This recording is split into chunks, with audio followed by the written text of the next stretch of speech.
Una vez concluida la redacción de los textos del nuevo proyecto de Constitución que será presentado al pueblo ecuatoriano en referéndum, este martes 22 de julio la Asamblea Constituyente definió la aprobación de varios mandatos pendientes e informes de mayoría de leyes presentadas por la Mesa de Legislación. Amigas y amigos, soy María Isabel Ceballos y este es el resumen de los acontecimientos y decisiones en Ciudad Alfaro, Ecuador Constituyente.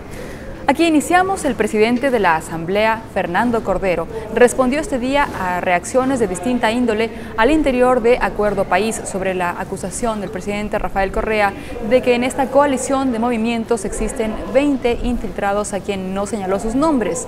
El presidente Cordero salió al paso para defender la unidad en medio de la diferencia de pensamiento. También se refirió a otros temas como los consensos en el bloque de mayoría sobre temas que generan gran expectativa, como el futuro inmediato de la función judicial durante el régimen de transición. Veamos la siguiente nota. La nueva Constitución. Ellos ya nos han anunciado que se pueden hacer reelecciones el día 28 de septiembre. Quienes trabajan, el sector público y privado, trabaje únicamente desde las 7 de la mañana del viernes hasta las 11. Y todo el sector educativo no tenga ese día clases.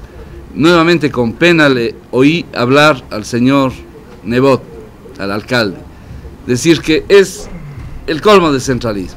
Debería votar sí en silencio para que no le vean sus amigos que están haciendo campaña por el no. Pero esta constitución es una constitución revolucionaria en autonomía. Infiltrados en Acuerdo País.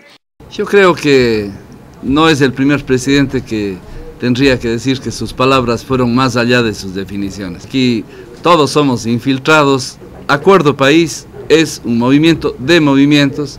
Régimen de transición. Porque dejamos ser asambleístas a las 12 de la noche y tenemos una situación creada por el mandato 1 y por el régimen de transición que se va a seguir discutiendo hoy. Entonces tomaremos también el tiempo necesario para hacer un pequeño mandato que regularice.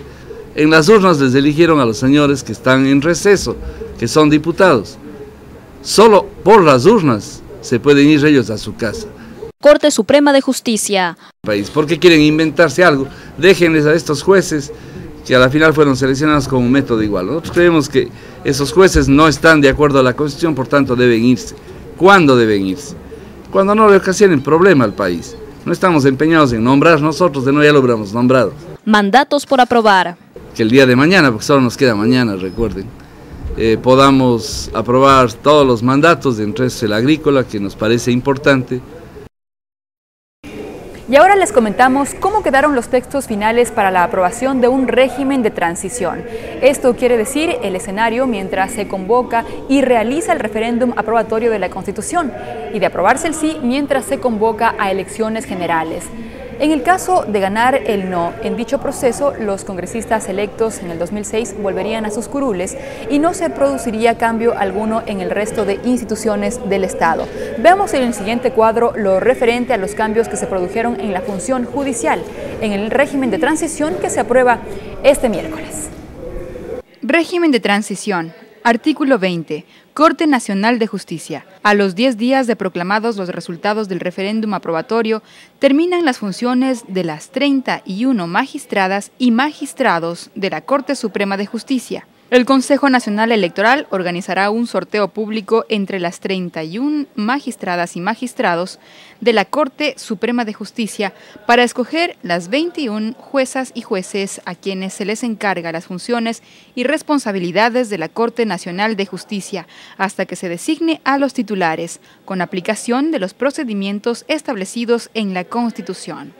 Artículo 21. Una vez promulgada la ley que regule la conformación y funcionamiento del Consejo Nacional de la Judicatura, este organismo conformará la Corte Nacional de Justicia. También procederá a organizar las Cortes Provinciales de Justicia y los tribunales distritales, designando a sus integrantes. Entre tanto, un sistema nacional de contratación consta como el principal punto de la ley orgánica puesta a consideración del Pleno durante este martes 22 de julio. Busca mayor transparencia y agilidad en los procesos de contratación pública o compras públicas. El proyecto de ley fue una de las últimas tareas pendientes cumplidas por la Asamblea a tan solo 3 días de la finalización de labores. Establece un sistema nacional de contratación pública con un instituto nacional a la cabeza. Es el que recopila todos los datos, la información sobre bienes, insumos, obras, servicios, obras civiles e inclusive asesorías que necesita la administración pública. La propuesta elaborada en la mesa número 10 asegura mayor transparencia en los procesos de contratación que realiza el sector público. Se crea un portal denominado www.compraspublicas.gov.es.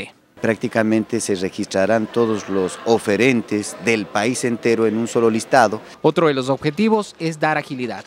Por ejemplo, una licitación pública que tomaba hasta 114 días hábiles tomaría 42 días con una licitación electrónica. La corrupción que se daba en cada una de estas instancias, porque finalmente lo que terminaban es favoreciendo para tal o digamos, beneficiarios. El cuerpo legal establece que el Procurador General, tan pronto tenga conocimiento de cualquier irregularidad, demandará la nulidad del contrato. Además, toda infracción a la ley será sancionada por la Contraloría General del Estado en un plazo de 30 días. Néstor Aguilera, Ecuador TV. La reforma a la Ley de Ejecución de Penas establece 2 puntos básicos: la conformación del Consejo Nacional de Rehabilitación Social con nuevos integrantes, que serían los Ministerios de Justicia, de Salud, Trabajo y Educación. Además, contaría con la Defensoría del Pueblo, un delegado del Ministerio Público y uno de la Función Judicial. Además, se instituye la rebaja de penas como estímulo para la rehabilitación de las personas condenadas. Así, se reduciría hasta un 50% de las sentencias a quienes demuestren buena conducta y colaboración activa en sus procesos. Que este sistema de beneficios no tiene que aplicar para aquellos que cometieron crímenes execrables o delitos sexuales. La Asamblea también aprobó un mandato que deroga la Ley 130 que creó la Universidad Cooperativa de Colombia en Ecuador. Las disposiciones transitorias definen que el Consejo Nacional de Educación Superior, CONESUB, debe elaborar un plan de contingencia en los próximos 180 días, que entre en vigencia el mandato para garantizar los derechos de los estudiantes que cumplieron con las normas de la educación superior. Y de esto no deberíamos culparle a la Universidad Cooperativa de Colombia, sino a quien lo permitió. Y a nosotros nos parece increíble que esas cosas puedan producirse a vista y paciencia de las autoridades de control. El mandato ordena la eliminación de esta universidad, que fue creada en 1998 y en 10 años tuvo graves irregularidades, como tener al menos 4 rectores, expedir títulos de 295 nominaciones cuando tenía autorización para 6, además extensiones no autorizadas en varias ciudades del país. Fanny Lara, Ecuador TV. Regresamos enseguida con más novedades desde Montecristi, en las horas previas a la presentación del nuevo proyecto de Constitución 2008. Estaremos con el asambleísta Francisco Velasco, quien comentará los puntos más relevantes de esta nueva Carta Magna. Volvemos.